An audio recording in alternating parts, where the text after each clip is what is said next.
So, when you picture a farm, what do you see? Rolling green hills, maybe a big red barn?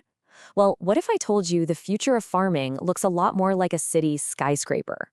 Today, we're going to dig into how urban farming is morphing from a cool hobby into a serious, profitable business, turning our city's gray spaces into, green gold mines. Just think about your city's skyline for a second. All that concrete, thousands of flat roofs just baking in the sun. We usually see them as just space, unused, unproductive, totally overlooked. But what if we've been looking at it all wrong? I mean, what if that concrete jungle is actually fertile ground for a whole new kind of business? This is the big idea right here, reframing our cities. They're not just places to live and work anymore, they're places to grow and to profit. Okay, so what are we actually talking about when we say urban farming? Let's break down the concept and see what happens when you swap out soil for rooftops and tractors for some pretty cool tech. The definition seems pretty simple, right? But hey, we're not just talking about a few tomato plants on a balcony. This is a systematic, often high-tech way of producing food, smack dab in the middle of our communities. And this isn't just one thing either. I mean, sure, you've got your classic rooftop gardens, but you also have these incredible vertical farms in old warehouses, literally stacking crops from floor to ceiling. They're using amazing techniques like hydroponics, that's growing plants in nutrient-rich water instead of soil, and custom LED lighting to get the environment just right.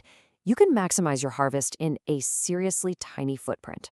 So we get what it is. But the big question, the million-dollar question, is how does it actually make money? Let's dive into the business model that turns all that concrete into cold, hard cash. Okay, so the profitability really boils down to four key factors. First, you've got huge demand. City folks want fresh, local food, and they'll pay more for it.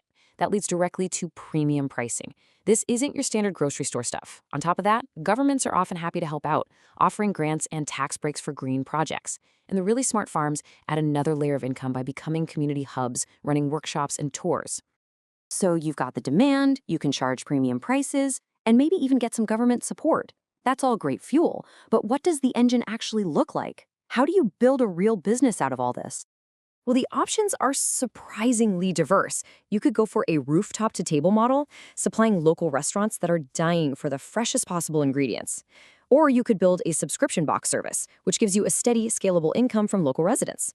Some farms even become educational hubs, making money from tours and classes. And for the really ambitious folks out there, there's the franchise model. You perfect the system and then replicate it in cities everywhere. But of course, it's not quite that simple. It's so important to be realistic here. This isn't a planted and the profits will come kind of deal. There are some very real challenges you've got to navigate. So yeah, you really have to balance the dream with the reality. The dream is simple, right? A beautiful, profitable garden.